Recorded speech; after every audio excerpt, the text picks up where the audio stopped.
At 16, my sister and I were kicked out with nothing.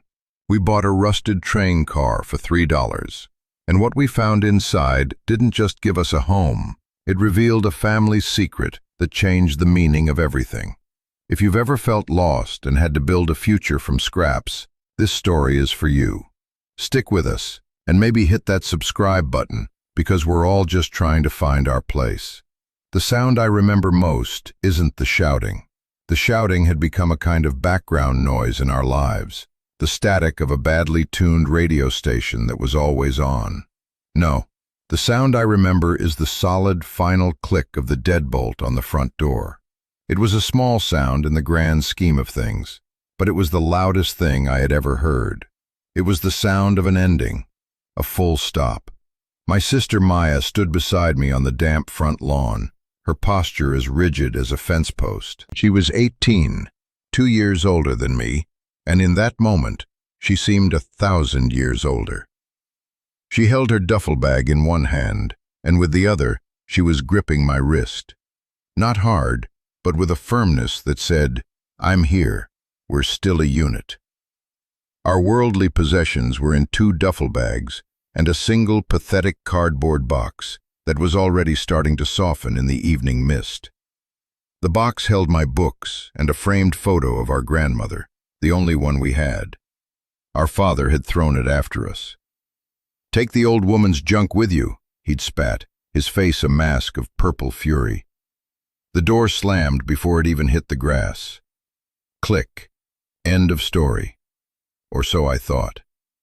I was shivering, but I wasn't sure if it was from the cold or the shock. The neighborhood streetlights were beginning to hum to life, casting long, distorted shadows that made our small patch of lawn feel like a desolate stage. I watched a neighbor's curtain twitch and fall shut. We were a spectacle. A private shame made public. I wanted to curl up, to disappear into the wet grass, to rewind time by a few hours, a few years, to go back to a time when the static was quieter. Maya didn't look at the house. She didn't look at the twitching curtains. She looked straight ahead, down the street, as if she could see the future laid out on the pavement. "Leo," she said, her voice completely level, betraying none of the chaos of the last hour. "We're not staying here." It was such an obvious statement, it was almost absurd. Of course we weren't staying here. We had just been violently unstayed. But that wasn't what she meant. She meant we weren't going to stand here and be tragic figures in a suburban drama. We weren't going to cry on the lawn. Her grip on my wrist tightened for a second, a quick squeeze of communication. "Get it together." I took a breath. The air tasted like cut grass and exhaust fumes. I nodded, even though she wasn't looking at me. "Okay," I whispered. My voice was thin, a stranger's voice. "Where do we go?" For the first time, a flicker of uncertainty crossed her face, there and gone in a second. "I have an idea," she said.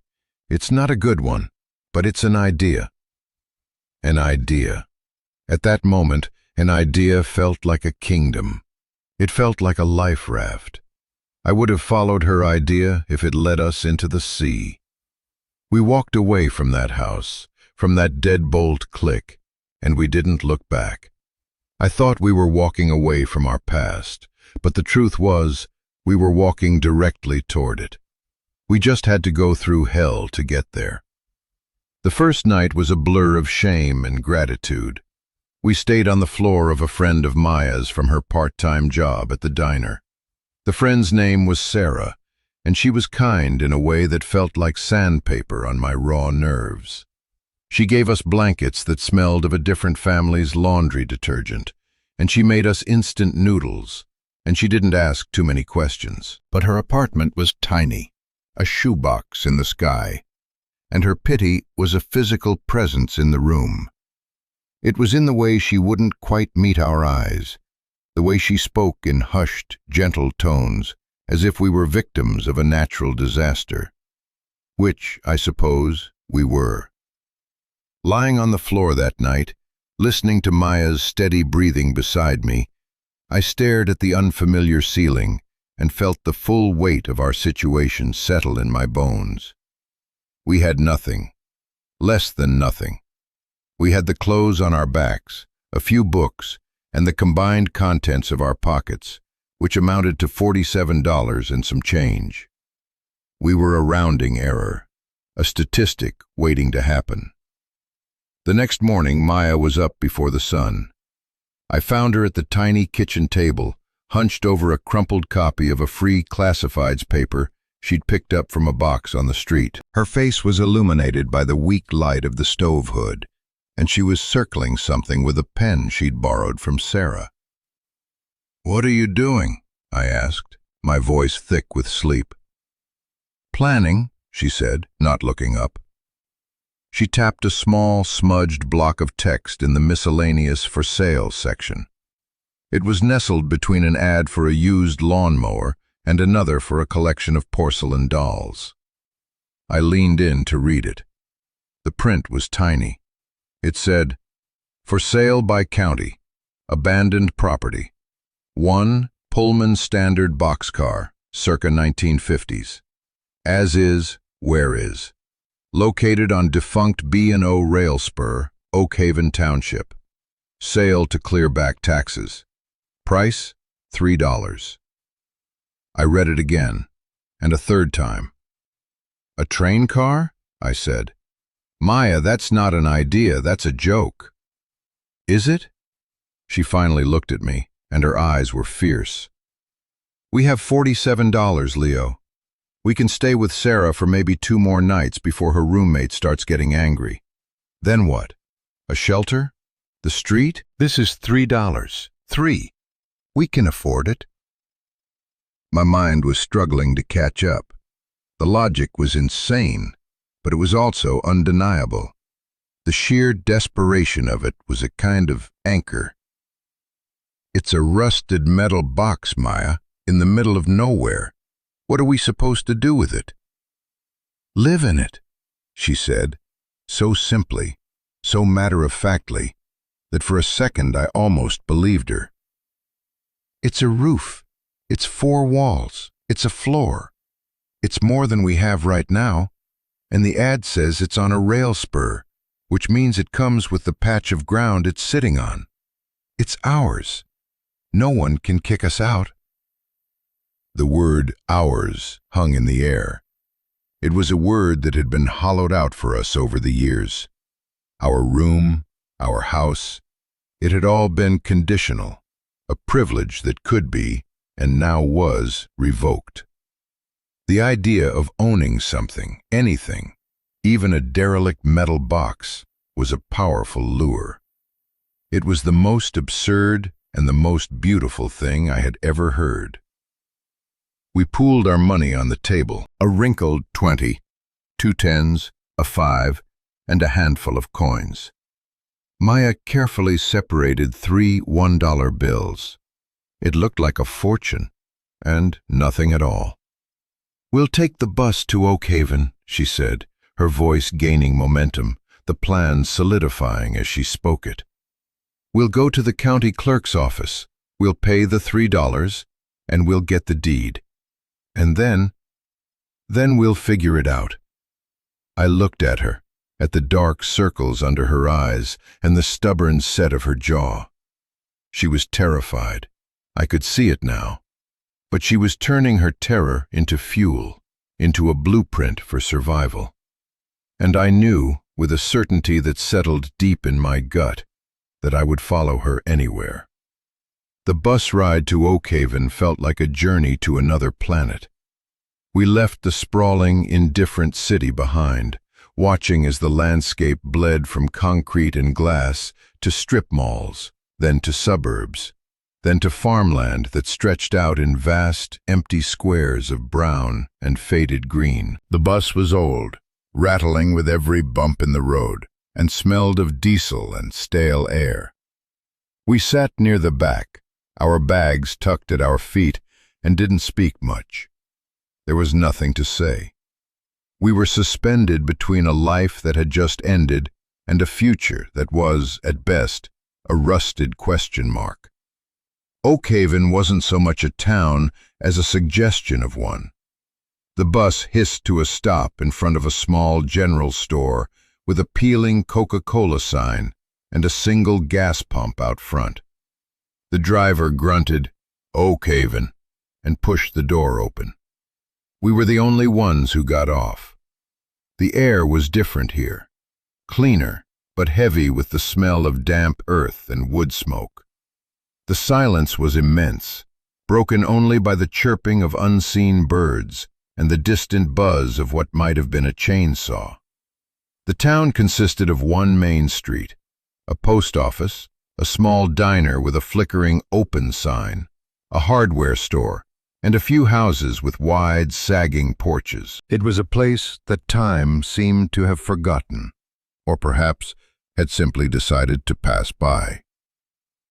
The county clerk's office was a small red brick building attached to the post office. Inside, a woman with a magnificent beehive of gray hair sat behind a tall counter, peering at us over a pair of reading glasses. She looked as permanent as the building itself. "Can I help you?" she asked, her voice dry as dust. Maya, ever the brave one, stepped forward. She held the crumpled classified ad in her hand. "We're here about this," she said, sliding it across the counter. The woman picked it up and held it at arm's length, squinting. A slow smile spread across her face, crinkling the corners of her eyes. "Well, I'll be," she murmured. "Figured that old thing would sit there till it rusted into the ground. You two are here to buy the boxcar?" She didn't sound mocking, just genuinely surprised. "Yes, ma'am," Maya said. "It says $3. "That it does," the clerk said, turning to a massive, dusty ledger on a shelf behind her. She ran a finger down a page. "Yep, Lot 7, B&O Spur. Back taxes owed, $2.87. We rounded up for the ad." She pulled out a series of forms and began stamping them with a heavy, satisfying thump-thump. "You got cash?" Maya laid the $3 bills on the counter. The woman took them, opened a cash box, and carefully made change, pushing 13 cents back toward us. It felt like a solemn, ancient transaction. She slid a single sheet of paper toward us. It was a quitclaim deed. It was flimsy and smelled of old paper, but it had our names on it, which Maya had printed in her neatest block letters. Maya and Leo Vance. "It's yours," the clerk said, with another one of those slow smiles. "As is, where is. No warranties, no refunds." She gave us a hand-drawn map on the back of a receipt.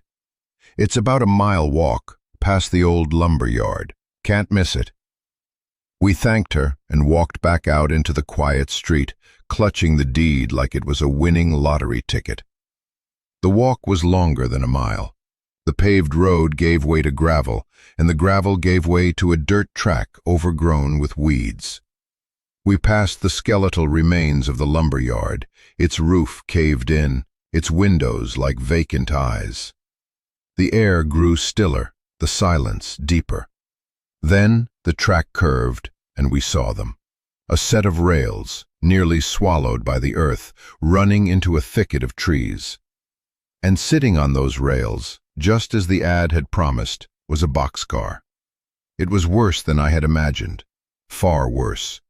It wasn't just rusted, it was a monument to rust. Great, weeping orange streaks ran down its sides like dried blood. It was covered in faded graffiti, layers of names and symbols painted over one another. One side was dented, as if something huge had collided with it long ago. It was big, much bigger than I'd pictured. A hulking brown beast squatting in the weeds. A wave of despair washed over me. This wasn't a home. This was a tomb.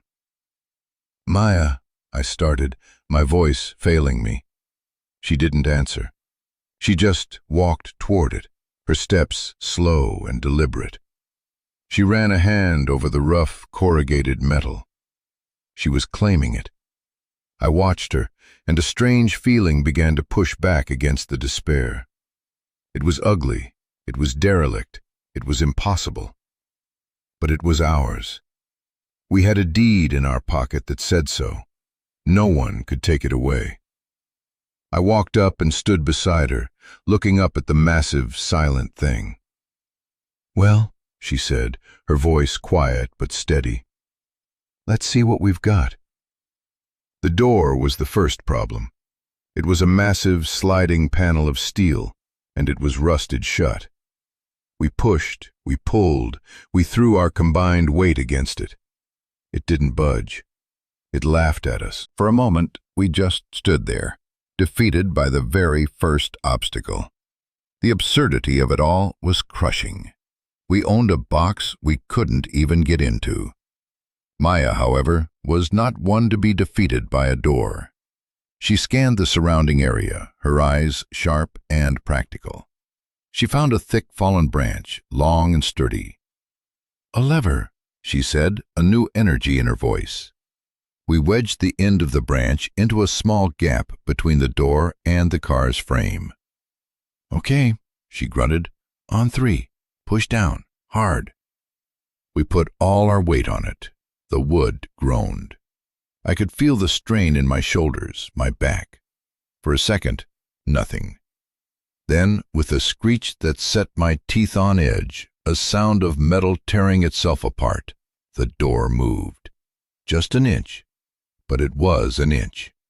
We did it again and again. Each time a piercing shriek and another few inches of movement. Sweat was pouring down my face. My hands were raw. Finally, we had a gap wide enough to squeeze through. Maya went first, disappearing into the darkness. I hesitated for a moment, then followed her inside. The air hit me first. It was thick, heavy, and cold, and it smelled of rust, stagnant water, and something else. Something like old, dry paper. It was dark, the only light coming from the gap in the door and a few rust holes in the roof that peppered the floor with tiny circles of daylight. As my eyes adjusted, the interior revealed itself. It was a vast, empty space. The floor was thick with dust and debris, leaves, dirt, a few old bottles. The walls were bare metal, the floor thick wooden planks. It was a shell, an echo.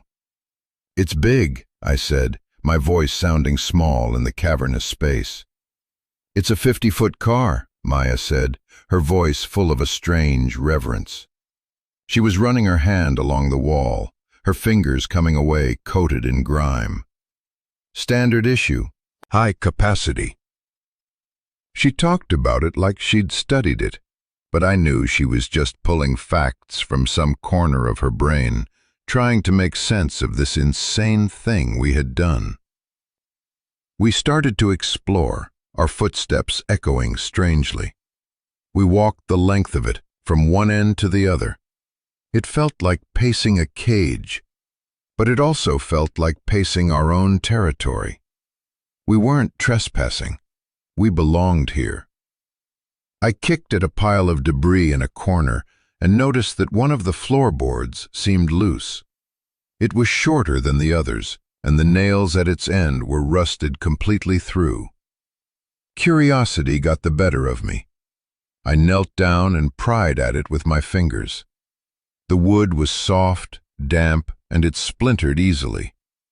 With a little effort, I was able to lift the end of the plank. Underneath was just dark, packed earth. I was about to drop it when Maya said, "Wait, look." She was pointing at the plank itself. On the underside, scrawled in what looked like faded white chalk, was an arrow. It was pointing toward the center of the car. We followed it with our eyes. It pointed to another section of the floor, one that looked perfectly normal. But as we got closer, we saw it. A very faint, almost invisible seam in the shape of a perfect square, about 2 feet by 2 feet. It wasn't a loose plank. It was a deliberate cut. A trap door. It took both of us to get it open. There were no handles. We had to use the end of our branch again, prying at the seam until we could get our fingers underneath. With a final heave, we lifted it. It was heavy, made of thick wood, and underneath, nestled in the dark, damp earth, was a box. It was an old metal ammunition box, painted olive green.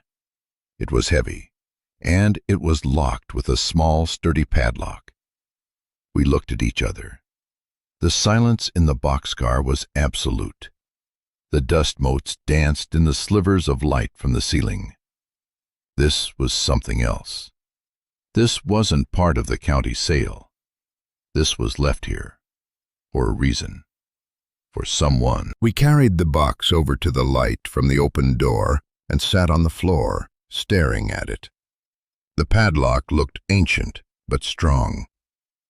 "Now what?" I asked. Maya didn't say anything.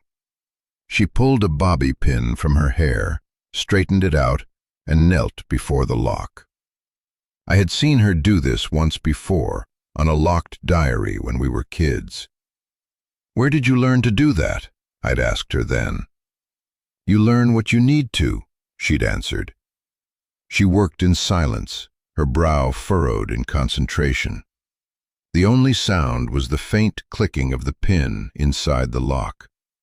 It felt like an eternity. I held my breath. And then, with a soft, anticlimactic snap, the lock popped open. Maya sat back on her heels and took a deep breath. She looked at me, her eyes wide. "You ready?" she asked. I wasn't. I wasn't ready for any of this, but I nodded. Together, we lifted the heavy lid of the box. The first thing we saw was paper, stacks of it, wrapped in oilcloth and tied with twine. It wasn't money.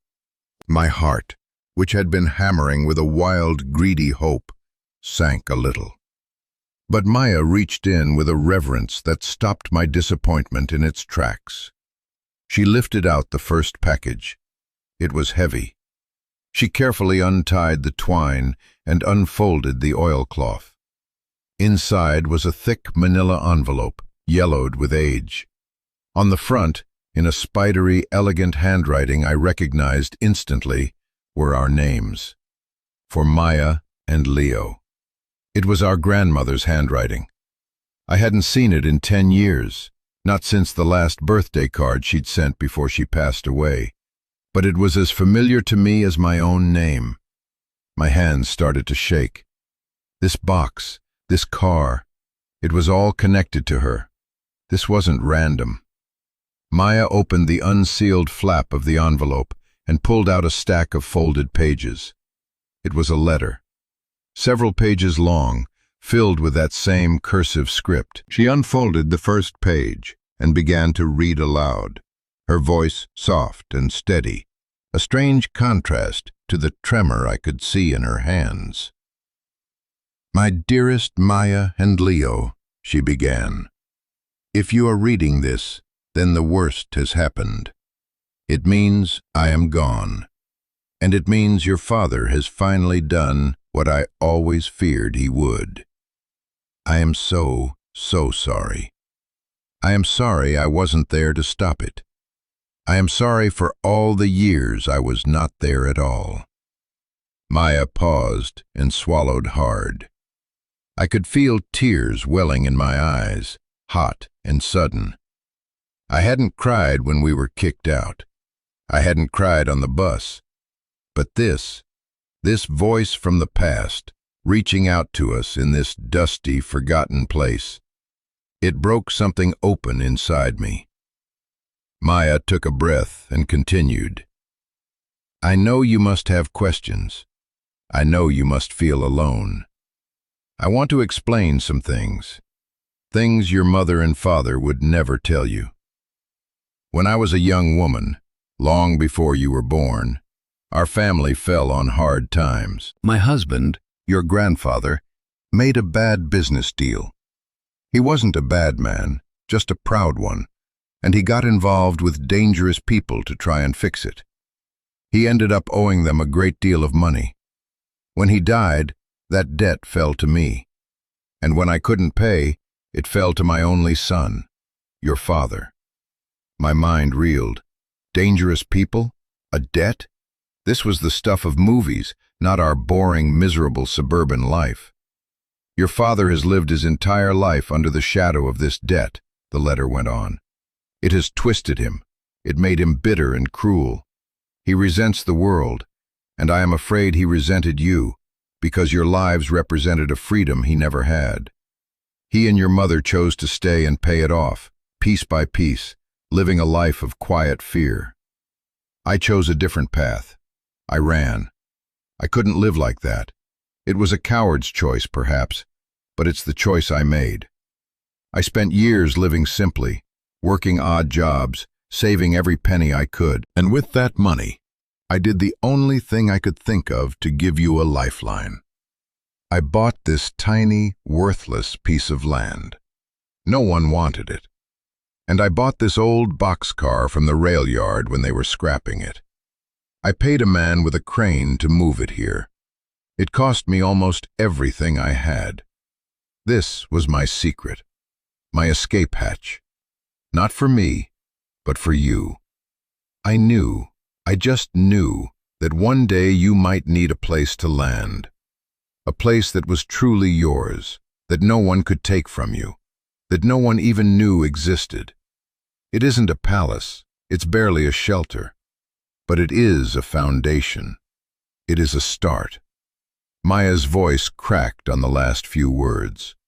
She stopped reading and wiped her eyes with the back of her hand. I was openly crying now, silent tears tracking paths through the grime on my cheeks. I cried for the grandmother I barely knew, this secret warrior who had planned for our darkest day. I cried for the love we thought we never had, which had been sitting here, waiting for us, in a rusty metal box, all along. There was another package in the box. Maya reached for it. It was a long, flat parcel, also wrapped in oilcloth. Inside was a single, crisp document, a deed. It was the official deed to the land, Lot 7, B&O Spur, registered in her name, with a legal addendum transferring ownership to Maya and Leo Vance upon her death. The $3 quitclaim deed from the county was just a formality to clear the piddling tax bill. We had owned this land for years and never even knew it. Maya picked up the letter again. There was one last paragraph. I wish I could have left you more. I wish I could have given you a mansion and a fortune. But this was all I could manage. This place, and one other thing, a small nest egg to help you begin. It's not in the box. I had to hide it better than that. It's in the car with you now. Look for where the morning sun first touches the floor. That's where you'll find your beginning. Be brave, my children. Build something that lasts. All my love, Grandma Elena. We sat in silence for a long time after that. The weight of the letter, of the revelation, was immense. It recontextualized everything. Our father wasn't just a monster. He was a man trapped in a story we never knew.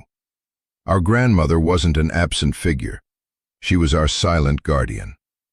And we weren't just homeless kids who got lucky with a $3 purchase. We were inheritors. This wasn't a fluke. This was a legacy. A strange, rusted, beautiful legacy.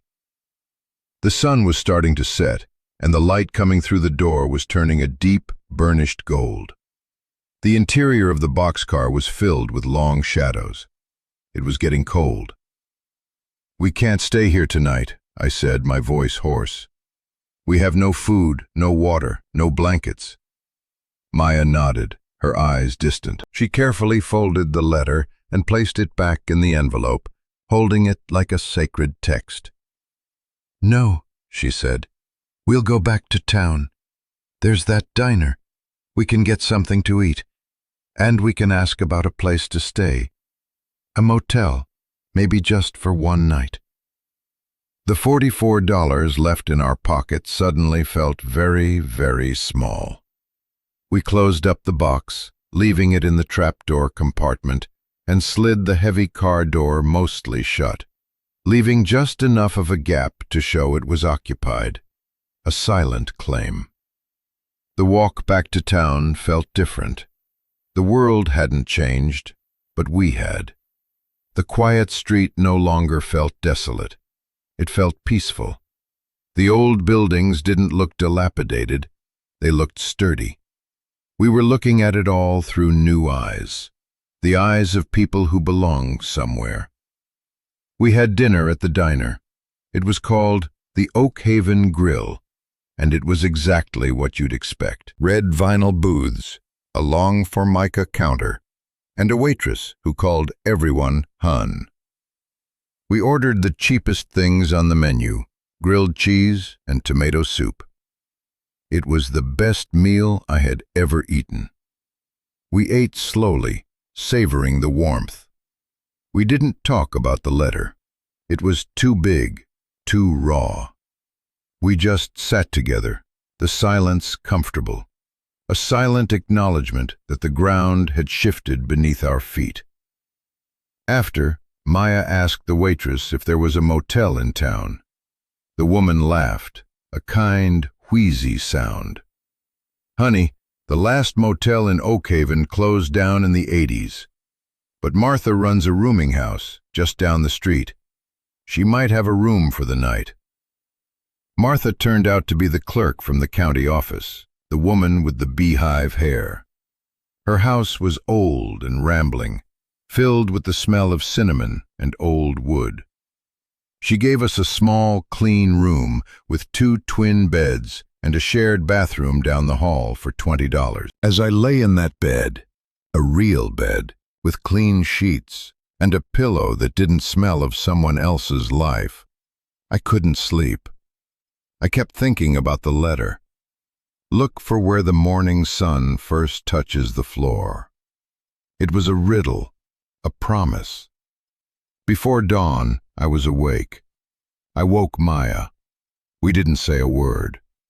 We dressed quickly in the pre-dawn gloom, left the key and a thank you note on the dresser, and walked back out to the track. The air was cold and sharp, and the sky was just beginning to turn from black to a deep, bruised purple. We slid open the boxcar door and sat inside, in the dark, waiting. It was a strange vigil. We sat on the dusty floor, our backs against the cold metal wall, and watched the sliver of light from the door. Slowly, painstakingly, the sky brightened. And then it happened. A single perfect beam of light shot through a rust hole in the roof, a tiny pinprick near the eastern wall. It hit the floor and created a small, brilliant circle of gold. It was no bigger than a coin. It was the first touch of the morning sun. We scrambled over to it. The circle of light fell on a single floorboard. It looked like all the others, but when I ran my hand over it, I felt it. A tiny, almost imperceptible notch cut into the edge. It was the marker. This was it. My heart was pounding so hard I could feel it in my ears.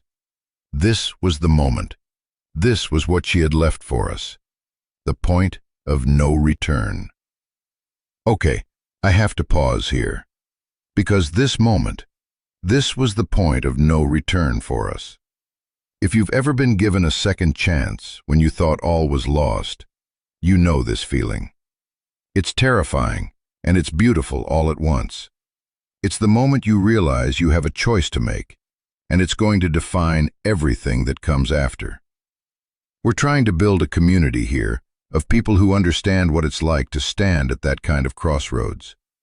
So if this is hitting you, if you know what I'm talking about, let us know in the comments. We read every single one, and your stories matter. Now, let's get back to what we found under that floorboard. Finding the notch was one thing. Getting the board up was another. It was nailed down tight. We had no tools, no crowbar, no hammer. For a frantic 10 minutes, we tried to pry it up with our bare hands, with the splintered end of the branch, with a rock I found outside. All we managed to do was bloody our knuckles and splinter the wood. Frustration mounted. It was right there, this promise from our grandmother, and we couldn't reach it. Maya, ever the pragmatist, stood up and brushed the dust from her jeans. "This is stupid," she said. "We're being stupid. We need tools. We have a hardware store." It was so simple, so obvious. We were still thinking like victims, like people who had to make do. We weren't those people anymore. We had a home to build. We had resources. We walked back into town, our bloody hands shoved in our pockets, and went to the hardware store. It smelled of sawdust and metal and oil. An old man with a friendly, wrinkled face and a John Deere cap was behind the counter. "Help you folks?" he asked. "We need a crowbar," Maya said. "A small one, and a hammer." The man nodded, leading us down an aisle crammed with tools. "Starting a project?" he asked, his tone casual, but his eyes were curious. Word travels fast in a town like Oakhaven. He probably already knew we were the kids who'd bought the old boxcar. "Something like that," Maya said, her voice non-committal. We paid for the tools with the last of our original $47. We now had a hammer, a small pry bar, and about $4 to our names. But it felt like we were richer than we had been that morning. We had a purpose. Back at the car, the pry bar made short work of the floorboard. I wedged the tip into the seam and leaned on it. With a loud crack, the nails pulled free and the board popped up. Underneath, just like before, was a hollow space. And in that space, there was another box.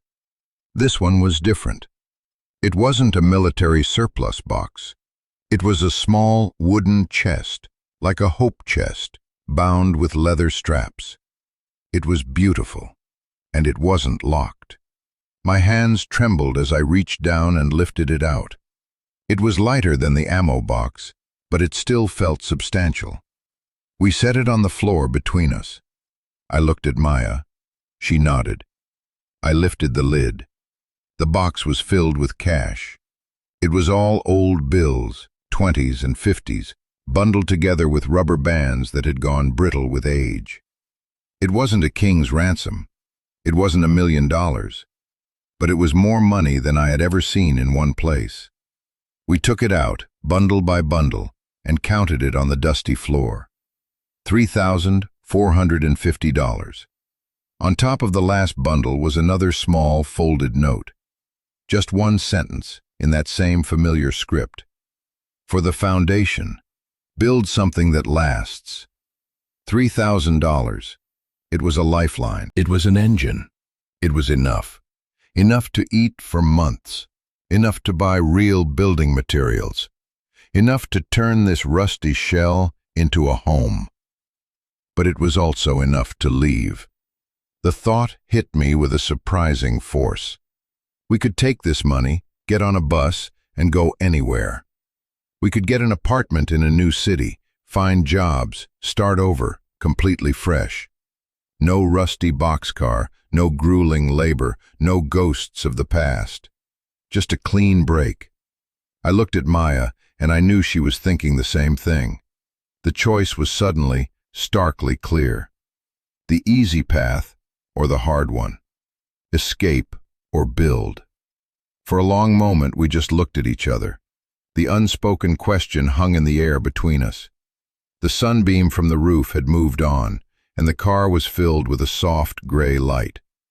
"We could go," I said, giving voice to the thought. "We could just leave, go to Portland or Seattle, get a place." Maya looked down at the money, then around at the vast, empty car. She ran her hand over the rough wooden floor. "Grandma didn't leave us bus money, Leo," she said softly. She left us a foundation. She didn't tell us to run. She told us to build. And that was it. The decision was made. It wasn't even a debate. In our hearts, we had already chosen. This place was ours. It was given to us with love and sacrifice, and we weren't going to abandon it. We were going to honor it. We were going to stay. We were going to build. It was as if making the choice aloud had solidified our reality. A sense of purpose, sharp and clear, settled over me. The fear was still there, a low hum beneath the surface, but now it was mixed with a fierce, exhilarating determination. We had a home, we had a plan, and we had a nest egg.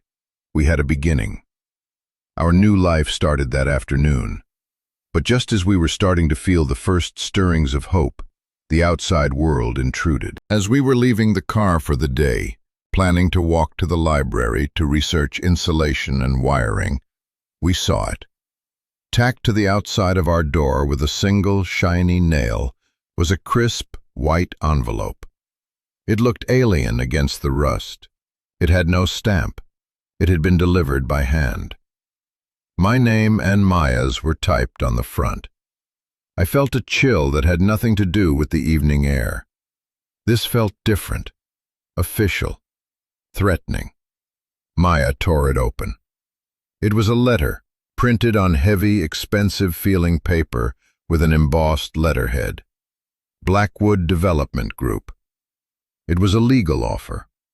They were offering to purchase Lot 7, B&O Spur, from us for the sum of $500. The letter called our property a non-conforming nuisance parcel and stated that our ownership was an impediment to a planned regional revitalization project. It ended with a sentence that was polite on the surface but felt like a steel trap.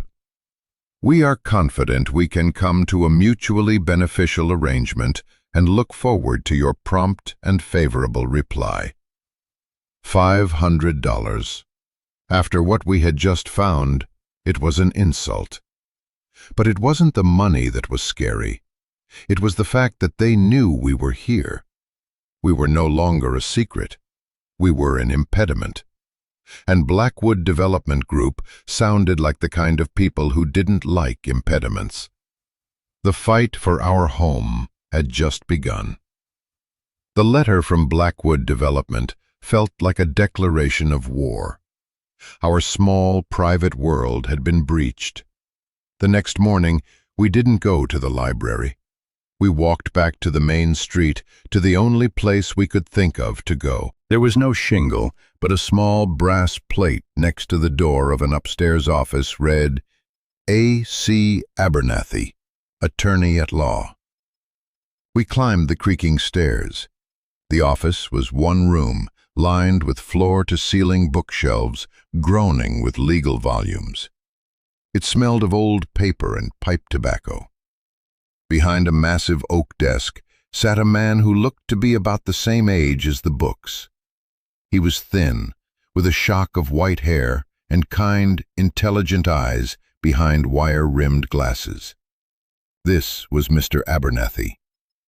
We introduced ourselves and handed him the letter from Blackwood, along with our grandmother's deed. He read both documents in silence, his expression unreadable. When he finished, he took off his glasses and polished them with a handkerchief.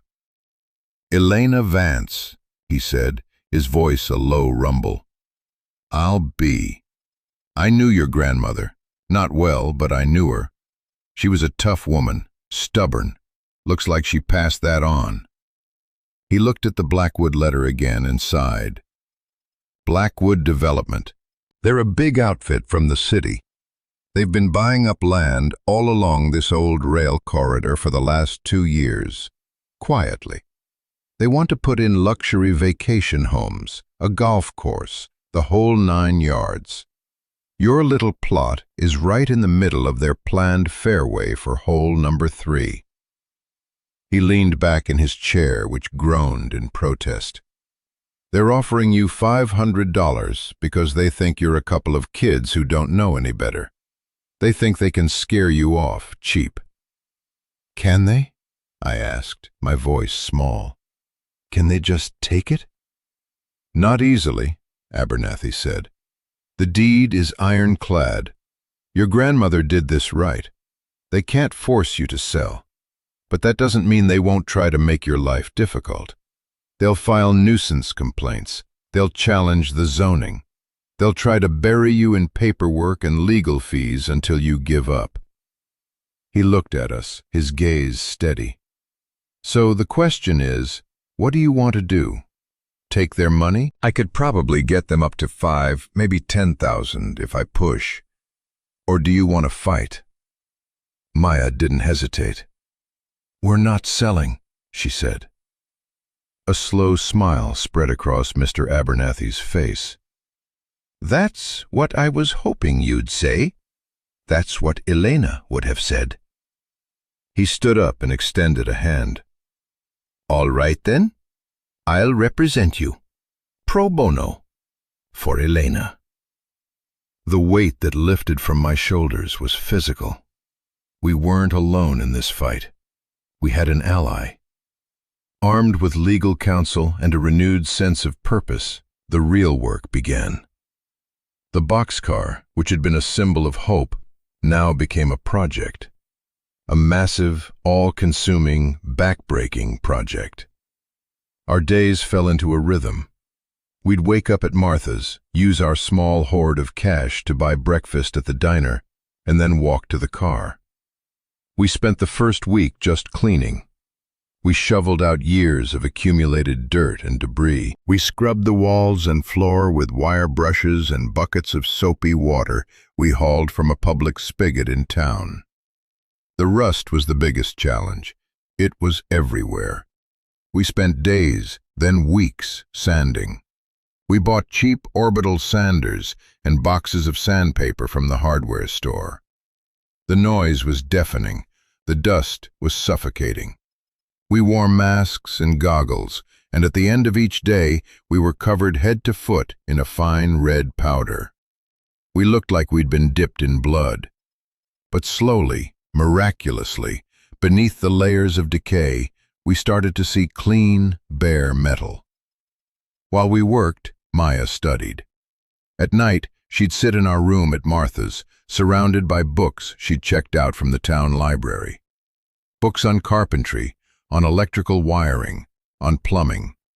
She drew endless sketches on graph paper, planning the layout. A small kitchen here, a bathroom here, a sleeping loft at one end. It looked impossible, but she talked about it with such certainty that I started to believe. We started to meet people. The hardware store owner, a man named Gus, began giving us discounts. Call it a local business investment, he'd say with a wink. A retired welder named Sal, who lived down the road, stopped by one day, drawn by the noise. He showed us how to patch the rust holes in the roof with scrap metal and a borrowed welding torch, refusing any payment. Good to see someone doing something with the old girl, he said, gesturing at the car. She's got good bones. We were becoming part of the town in a small way. We were the boxcar kids. People were curious, but they were also, for the most part, supportive. They saw two kids working hard, trying to build something from nothing, and in a town like Oakhaven, that was a story they understood and respected. The work was slow and grueling. There were days of frustration when a measurement was wrong, or a tool broke, or we simply ran out of energy. I remember one afternoon, after spending 6 hours trying and failing to frame a window, I threw my hammer down in disgust and just sat on the floor, ready to give up. Maya came and sat next to me. She didn't say anything. She just handed me a bottle of water. We sat there for a while, in the quiet, and then she said, "One board at a time, Leo, that's all. Just one board at a time." She was right. We couldn't think about the whole, overwhelming project. We just had to focus on the next step, the next board, the next nail. And so, one board at a time, one patched hole at a time, the rusted shell started to look less like a wreck and more like a home. Months bled into one another. Summer faded into a crisp, golden autumn. The leaves on the trees surrounding our boxcar turned brilliant shades of red and orange, and the air grew sharp with the promise of cold to come. We had moved out of Martha's rooming house and into the car itself. It was still a construction site, but it was our construction site. We had framed the interior walls, dividing the long space into a main living area, a small bathroom, and a bedroom at the far end. We had installed insulation, thick pink bats of it that made the car feel solid and quiet for the first time. We had a subfloor down. We slept on mattresses on the floor, wrapped in sleeping bags. But we were sleeping under our own roof, a roof that no longer leaked. The money from our grandmother's chest was dwindling, but we were resourceful. We learned to salvage. We pulled beautiful old-growth timber from the collapsing lumberyard, getting permission from the town first. We bought a used wood stove from a farmer for $50 and installed it, giving us a source of heat. Our first fire in that stove was a milestone, a primal victory against the encroaching cold. We sat before it, watching the flames dance, feeling the warmth spread through the metal car. And it felt like we had tamed a dragon. The boxcar was no longer a single, uniform space. It was becoming a place of defined purpose. The kitchen area had a counter we'd built from salvaged maple, a small sink we'd bought second-hand, and a propane camp stove for cooking. The bathroom had a composting toilet, a strange but practical concession to our lack of plumbing, and a shower stall we had yet to hook up.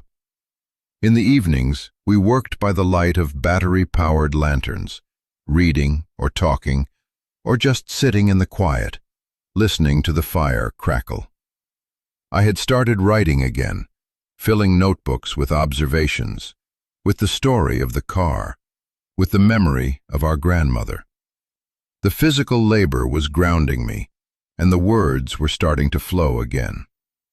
Maya, I realized, was a natural architect. She had a gift for seeing spaces, for understanding how to make them both functional and beautiful. She'd made a design choice to leave some of the original metal walls exposed, sanding them down to a dark gunmetal gray and sealing them. It was a nod to the car's history, a way of honoring what it had been. This place was becoming a reflection of us, scarred, salvaged, but strong. But the shadow of Blackwood development still loomed. Mr. Abernathy kept us informed. They had filed a complaint with the county, citing zoning violations. Abernathy had countered, arguing that the property was grandfathered in. They had sent surveyors who planted stakes unnervingly close to our car. We ignored them. Then came the direct intimidation. One morning, we woke up to find the words, "Get out," spray-painted across the side of our car. It was a shock, a violation. It felt like a punch to the gut. My first instinct was fear. They were here. They were watching us. But Maya's reaction was cold fury. She grabbed a can of solvent and a rag, and without a word, she began scrubbing the paint off. I joined her, and we worked in furious silence until every trace of the graffiti was gone. We didn't give them the satisfaction of seeing their message linger. That night, a car we didn't recognize drove slowly down the dirt track, its headlights sweeping across our car before it sped away. It was a clear threat, a reminder that we were vulnerable. I didn't sleep well for a week after that. I'd lie awake, listening to every rustle of leaves, every snap of a twig, imagining the worst. But we didn't leave. If anything, the threats solidified our resolve. This wasn't just about a home anymore. It was about standing our ground. It was about refusing to be bullied. We were no longer the scared kids who had been thrown out on a lawn. We were property owners. We were builders.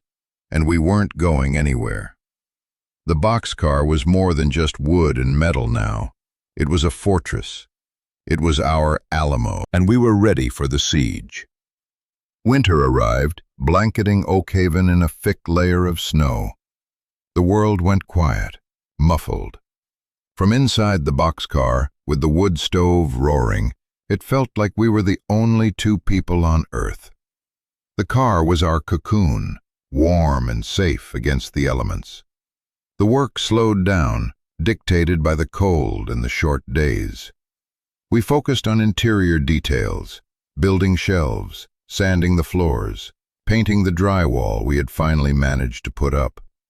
The space was transforming from a rustic shelter into a genuinely beautiful home. The long, narrow shape of the car, which could have felt claustrophobic, instead felt cozy and intimate. Maya had designed a long bank of windows along one side, salvaged from an old schoolhouse that was being torn down. They flooded the space with the pale winter light, and from them we could see the snow-covered trees and the empty tracks disappearing into the woods. It was a view that was entirely our own. It was during this quiet, introspective winter that I truly began to understand what we were building. One evening, I was reading our grandmother's letter again. I had read it dozens of times, but one line stood out to me in a new way. Build something that lasts. I had always thought she meant the physical structure, the house itself. But sitting there, in the warm, fire-lit space we had created with our own hands, I realized she meant more than that. She meant a life. She meant a future. She meant something inside of us that could withstand whatever the world threw at it. The boxcar wasn't the thing that would last. We were. The boxcar was just the crucible that was forging us. Home wasn't a place you found, it was a thing you made. It wasn't about property or deeds or four walls. It was about choice. It was the place where you chose to make your stand. It was the act of creation in the face of destruction. It was the decision to build in a world that often seems intent on tearing things down. We had been given so little, but our grandmother had given us the one thing that mattered, a choice. We could have taken the money and run. We could have sold to Blackwood. But we chose to stay. We chose the hard path. And in doing so, we had built not just a home, but ourselves. As the snow began to melt and the first signs of spring appeared, a final letter from Blackwood arrived. This one was delivered by courier, and it was addressed to Mr. Abernathy, who brought it out to us. It was not a threat. It was a final offer. The revitalization project had been approved, and our parcel was the last holdout. They were now offering us $150,000. Cash. $150,000. The number was staggering. It was more money than we could even comprehend. It was enough to go to college without debt. It was enough to buy a real house, a normal house, anywhere we wanted. It was life-changing money. Abernathy laid the letter on the small table we had built. "It's a serious offer," he said, his voice neutral. "It's more than fair market value. It's go-away money. The choice is yours. No one would blame you for taking it." He left us alone to talk. Maya and I sat at the table, the letter lying between us. The stove was crackling. Sunlight streamed through the windows, illuminating the dust motes dancing in the air. We didn't have to talk. We just looked at each other. Then we looked around the home we had built. We looked at the smooth, sealed floors, at the shelves filled with my books and her design sketches, at the patched metal walls that told the story of the car's past, at the view of the woods through the window. Then Maya picked up a pen. On the back of the expensive, embossed letter, she wrote 2 words: "No, thank you." We put it in an envelope and mailed it from the post office in town that afternoon. It was the easiest decision we had ever made. The war was over. We had won, not by fighting, but by refusing to leave, by simply choosing to be home. The years that followed were both quiet and transformative. Blackwood Development, faced with our immovable refusal, eventually redrew their plans. The golf course was built, but the third fairway had a strange, permanent dogleg that curved around our small plot of land. From our windows, we could sometimes see golfers in bright clothing, searching for their lost balls in the woods near our property line. Our boxcar home became a local legend, the house in the rough. We became a permanent, quirky feature of the landscape. With the threat gone, we could finally finish our work in peace. We used the last of our grandmother's money, supplemented by our earnings from part-time jobs in town. Maya at the diner, me stocking shelves at Gus's hardware store, to finish the house properly. We got a loan from the local bank to have a well dug and a septic system installed. We finally had running water. That first real hot shower in our own bathroom felt like the height of luxury. The car became our sanctuary and our launch pad. The stability it gave us was everything. It was the solid ground beneath our feet that allowed us to look up and ahead. Maya, with her portfolio of sketches and the real-life project of our home, applied to the architecture program at the State University. She got a full scholarship. She moved into a dorm on campus, but came home every weekend, her head full of new ideas, new techniques, which we would immediately apply to the car. She built a deck off the side, then a small greenhouse where we grew our own vegetables. I stayed in Oak Haven. I loved the quiet, the rhythm of the small town. I finished high school, and then, sitting at the table our grandmother's money had helped buy, in the home her love had secured for us, I wrote our story.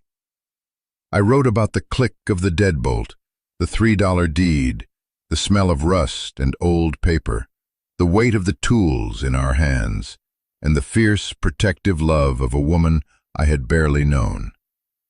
I sent it out to magazines and publishers, and it was rejected again and again. But like the boxcar, I refused to give up. Eventually, a small independent press said yes. The book they published wasn't a bestseller, but it found its audience. It resonated with people who understood what it meant to be lost and to have to build your own way back. The boxcar became more than just our home. It became a symbol for others. Maya graduated with honors. She had offers from big firms in the city, but she came back to Oak Haven. She opened a small architectural practice in the office above the diner, the one that used to be Mr. Abernathy's after he retired. She specializes in small, sustainable homes, in renovations, in turning old, forgotten things into something new and beautiful. She's giving other people what our grandmother gave us, a foundation. I still live in the boxcar. It's quieter now that Maya has her own place in town, but it's still home. It's filled with books and light. The salvaged wood has taken on a warm, deep patina. The metal walls are cool to the touch. Every nail, every board, every window holds a memory. It's a living museum of our survival. Sometimes I think about that first night, shivering on the lawn, feeling like my life was over. I was 16 years old, and I thought my story had ended. But it was only the beginning. Our parents, we learned through Mr. Abernathy, eventually paid off their debt. We never saw them again. We heard they moved away. I don't feel anger toward them anymore, just a kind of sad, distant pity. They made their choice, and we made ours. Our grandmother didn't just give us a shelter. She didn't just leave us some money. She gave us a much greater inheritance, the chance to become ourselves. She knew that true strength isn't something you're given. It's something you build, nail by nail, in the face of the storm. She gave us the hardest, most beautiful gift of all, a difficult choice and the freedom to make it. So what did this story teach me? That home isn't a building. It's an act of will. It's the place where you decide to stop running and start building. It's the love you pour into the broken places. It's the choice to create something that lasts, not out of wood or steel, but out of hope and resilience. If our story means something to you, if you've ever had to build your own home from the ground up, literally or figuratively, I hope you'll subscribe and join our conversation. Share your story of what home means to you in the comments below. Because every single one of us deserves a place to stand, a place to build, a place to be.